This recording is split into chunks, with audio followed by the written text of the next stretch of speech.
젤렌스키 우크라이나 대통령은 독재자일까? 전쟁 속 리더십의 이면.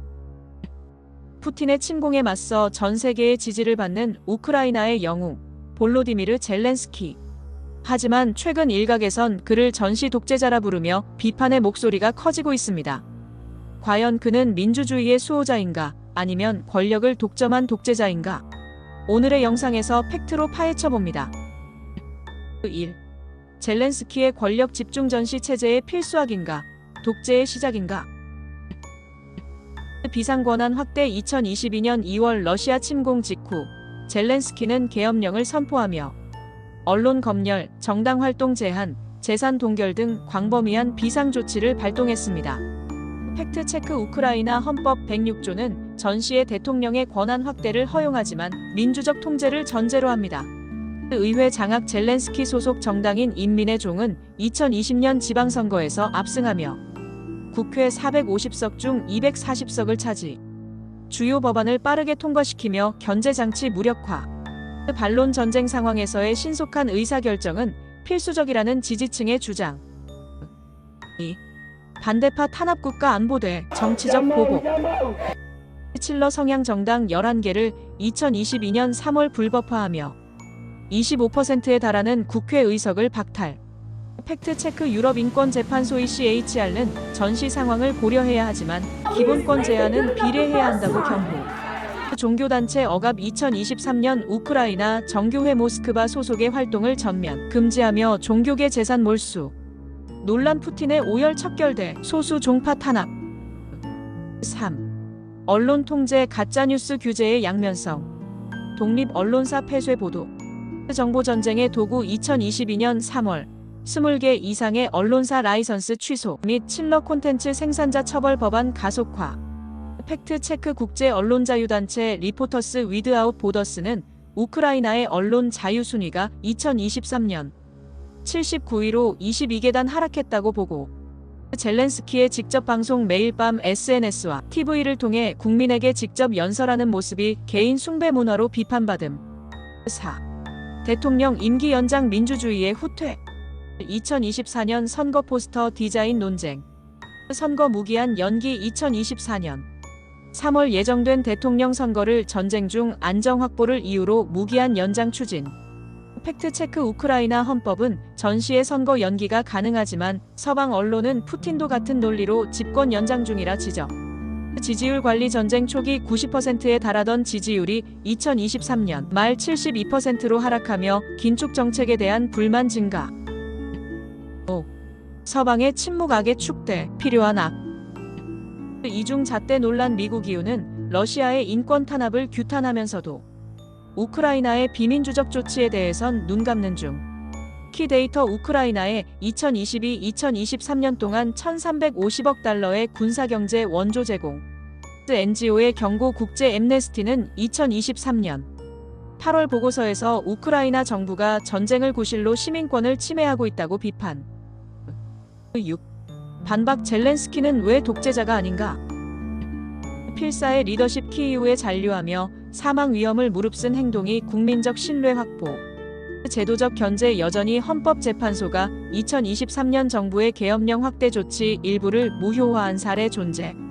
전쟁의 특수성. 영국 처칠, 미국 루즈벨트도 세계대전 당시 비상 권한을 행사한 전례 비교. 젤렌스키 정권의 네오나치 논란과 인종청소 의혹. 팩트체크. 러시아의 침공을 막아내는 우크라이나의 영웅 젤렌스키. 하지만 푸틴 정권은 그를 네오나치 후원자라며 전쟁의 정당성을 주장합니다. 과연 우크라이나 정부는 러시아계 시민을 탄압하고 극우 세력과 손잡았을까? 논란의 중심을 데이터와 증거로 파헤칩니다. 1. 아조프 연대와 우크라이나 극우 세력 역사적 맥락. 아조프 연대의 기원. 2014년 마이단 혁명 이후 친러 분리주의자와의 전투에서 결성된 민병대. 초기 멤버 중 극우 성향 인물 다수 포함. 팩트체크. 2014년 당시 아조프 연대는 흑태양 등 나치즘 연상 심벌 사용으로 논란. 국가군 편입. 2014년 11월 우크라이나 국방부가 아조프 연대를 국민경비대로 흡수. 현재는 공식군 구조 하에서 운영.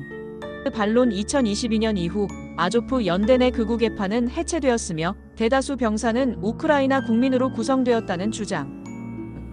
2. 젤렌스키와 극우 세력의 관계 연대돼 거리두기. 정치적 거리두기. 2019년 대선 당시 젤렌스키는 극단주의를 용납하지 않는다며 아조프 연대와의 관계 부인. 우크라이나는 유대인 대통령이 이끄는 다민족 국가 전쟁 통합 논리. 2022년 침공 이후 아조프 연대를 마리우폴 수비의 상징으로 부각하며 논란 영웅화 과정에서 과거 극우 이력이 의도적으로 생략되었다는 비판. 3. 러시아계 탄압 주장의 실체 언어법대. 인권 침해. 2019년 언어법 공공장소에서 우크라이나어 사용을 의무화하며 러시아어 권한 축소. 팩트체크 유럽평의회는 소수 언어보호 미흡이라 경고했으나 인종청소와는 차원이 다름. 동부지역 갈등. 2014년 이후 칠러 세력과의 내전으로 인한 불신이 러시아어 사용자에 대한 사회적 차별로 이어졌다는 분석. 2021년 유엔 보고서는 우크라이나 내 러시아계 주민 대상 조직적 탄압은 확인되지 않았다고 결론. 4. 푸틴의 인종청소 주장과 정보전. 러시아의 프로파간다. 2022년 침공 직전 우크라이나가 돈바스에서 학살 중이라는 허위 정보를 유포. 살해 부차 학살 오보 이후 국제형사재판소 ICC는 러시아군의 전쟁 범죄만 기소. 왜곡된 통계. 러시아 언론이 140만 명의 동부 주민이 학살당했다고 주장했으나 유엔은 2014-2022년 돈바스 민간인 사망자를 3,404명으로 집계. 5. 국제사회의 시각 편견대 맥락. 서방의 이중성. NATO는 아조프 연대의 극우적 과거를 문제시하며 2014-2016년 훈련 지원을 거부했으나 2022년 이후 군사 원조 확대. 유대인 사회의 입장. 세계 유대인 대회 WJC는 젤렌스키 정권이 반유대주의와 무관하다며 러시아의 주장을 반박. 6. 젤렌스키의 정체성. 유대인 혈통대. 국가통합. 개인사 연결. 젤렌스키의 조부는 제2차 세계대전 중 나치에게 가족 전체를 학살당한 홀로코스트 생존자. 정치적 행보. 2021년 우크라이나 내 반유대주의 벽화 철거 법안 서명. 푸틴이 젤렌스키를 나치로 규정한 것은 역사적 모순이라는 비판 확산. 7. 전쟁 범죄 쟁점. 양측의 5점. 우크라이나 군의 의혹. 2022년 러시아 포로 학대 영상 유출. 국제적 비판 발생. 러시아의 전술. 아조프 연대 포로를 나치로 선전하며 처형 정당화 시도. 전쟁은 진실을 왜곡하는 가장 강력한 무기입니다. 젤렌스키의 네오나치 연관성은 사실일까요? 푸틴의 정보전일까요? 댓글에 여러분의 생각을 남겨주세요. 좋아요와 구독은 더 많은 팩트체크 영상을 만드는 힘이 됩니다.